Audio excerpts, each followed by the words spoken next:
पाठ 4 बच्चे जापान के। दोपहर के अवकाश में भोजन करके कुछ देर खेलने के बाद बच्चे कक्षा में लौटे तो उन्होंने देखा कि ब्लैक बोर्ड के पास 2 चार्ट टंगे हुए हैं। इनमें से एक चार्ट में एक लड़का और एक लड़की बैग लिए खड़े थे। दोनों ही गुड्डा और गुड़िया जैसे लग रहे थे। दूसरे चार्ट में 2 लड़के सफेद चोगा पहने हुए एक दूसरे पर मुक्का ताने खड़े थे। इन चार्टों को देखकर बच्चे आपस में बातें करने लगे। वे अनुमान लगा रहे थे, तभी घंटी बज गई। कुछ ही देर में टीचर कक्षा में आ गई। बच्चे अपनी अपनी जगह पर बैठ गए, लेकिन उनकी नजरें इन चार्टों पर ही लगी रही। इससे पहले कि बच्चे कुछ पूछते, टीचर ने ही पूछ लिया, बच्चों, क्या आप बता सकते हैं कि इस चित्र में दिखाई दे रहे ये बच्चे किस देश के हैं? बच्चों ने अनुमान लगाया और वह सही निकला। ये बच्चे जापान के थे।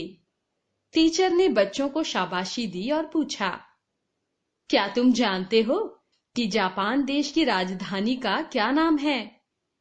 इस प्रश्न का उत्तर बच्चे नहीं दे पाए। टीचर ने बताया, जापान की राजधानी का नाम है टोक्यो। टोक्यो संसार का सबसे बड़ा नगर है। यह सुनकर बच्चे जापान के बारे में जानने के लिए कुछ और उत्सुक हो गए। बच्चों की उत्सुकता देखते हुए टीचर ने उन्हें बताना शुरू किया। जापान को उगते सूरज का देश कहा जाता है, क्योंकि सूर्य सबसे पहले यहीं पर दिखाई देता है। जापान कई बातों में हमारे देश से अलग है। जापान की धरती समतल नहीं है।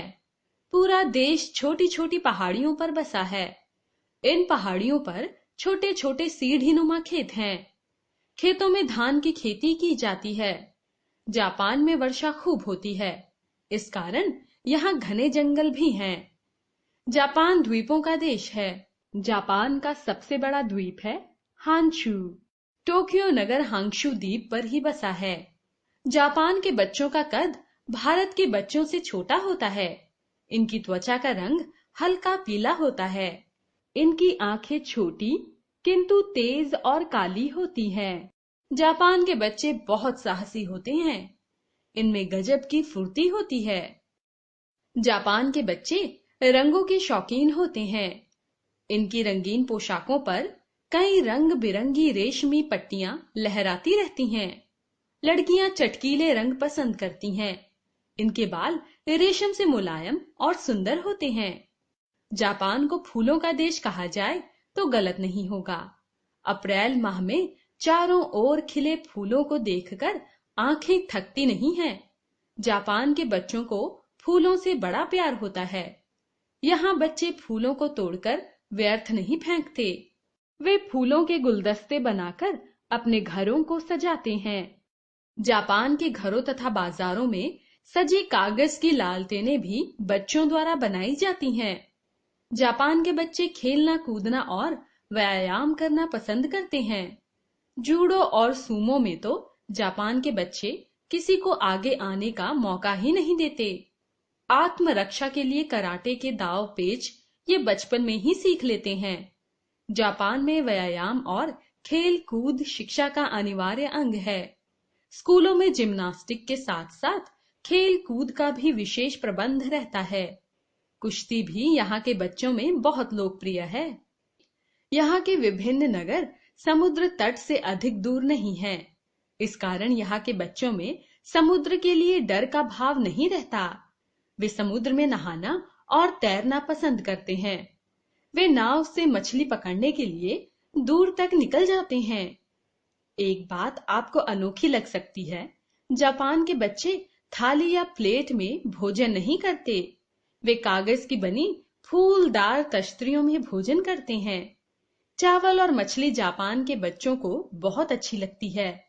भोजन करने के बाद चाय पीना भोजन का ही एक हिस्सा होता है। इनकी चाय में दूध या तो होता ही नहीं या फिर उसकी मात्रा बहुत कम रहती है। जापान बहुत ही साफ सुथरा देश है। यहाँ बच्चों को शुरू से ही साफ सफाई की सीख दी जाती है। जापानी लोग जूते लेकर घर के अंदर नहीं जाते हैं। जापानी बच्चे कला प्रिय भी होते हैं। ये सुंदर सुंदर चित्र बनाते हैं। कागज के फूल तथा बंधनवार बनाकर अपने कमरों को सजाना हर जापानी बच्चे को अच्छा लगता है। जापान के बच्चे विनम्र होते हैं। अपने से बड़ों के साथ वे आदर से पेश आते हैं। बड़ों की आज्ञा मानना तथा घर आए मेहमान की सेवा करना वे अपना धर्म मानते हैं। जरूरत के समय किसी के काम आना इन्हें बहुत अच्छा लगता है। जापान के लोग अपने बच्चों के लालन पालन में अच्छे संस्कारों को बहुत महत्व देते हैं।